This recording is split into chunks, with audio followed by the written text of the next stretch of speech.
In the last 5 years, I've flipped a bunch of houses and built a multi-6-figure-a-year business. But I think I made a mistake, because recently I've actually found a better way to flip houses that makes way more money with way less effort. So in this video, I'm going to share what I've learned and how my new strategy actually works. But in order to do this, first you need to understand what I was actually doing before I found this new property strategy.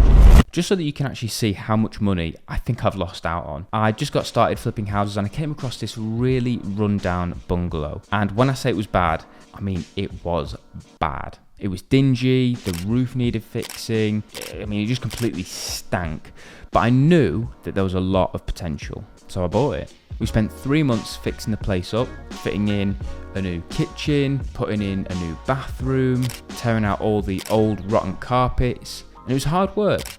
And to give you an idea of the numbers, the property was £95,000 to buy. Then I paid £2,850 in stamp duty, £1,200 in legal fees, and then we spent £20,000 on the actual house renovation itself, bringing our grand total to £126,050.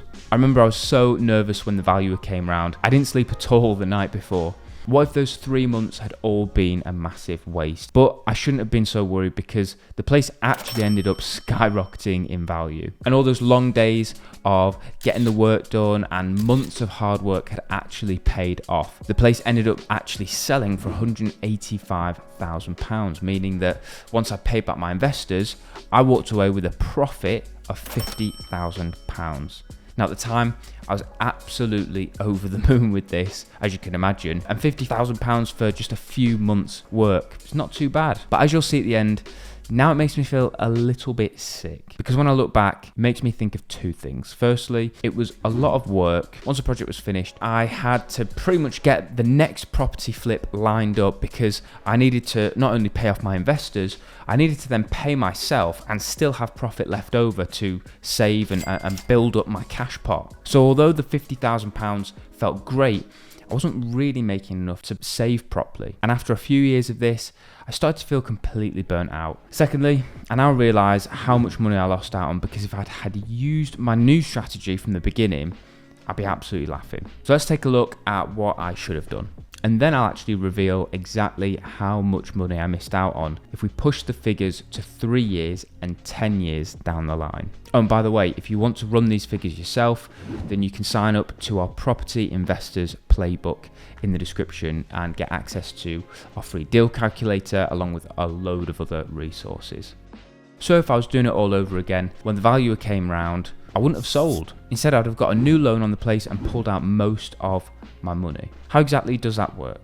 Well, with the new value in place being £185,000, I could have gotten a 75% loan to value of £138,750, meaning that after I paid my investors back, I took away all of my original costs and there'd still be left in place in my bank account £5,750 spare, just changing my pocket. So it's not quite the £50,000, but we're not off to a bad start either. And then what I'd have done, I would have rented out the place. So say I was able to charge £1,000 a month, which is very fair for the area, and my new mortgage was £460 a month, that musty old bungalow would have given me a profit of £540 every single month. And over the long run, it would have given me a lot more than £50,000. But it gets even better, or worse, depending on which way you think about it. When I decided to make this video, I went and checked on the growth in that area, and to say I was sickened is actually a bit of an understatement. So the area where this bungalow was, the property values have actually increased by 9% every year since then, which was 3 years ago. I ran the figures, and in the 3 years since I sold that place for £185,000, it would have actually risen in value by £54,580.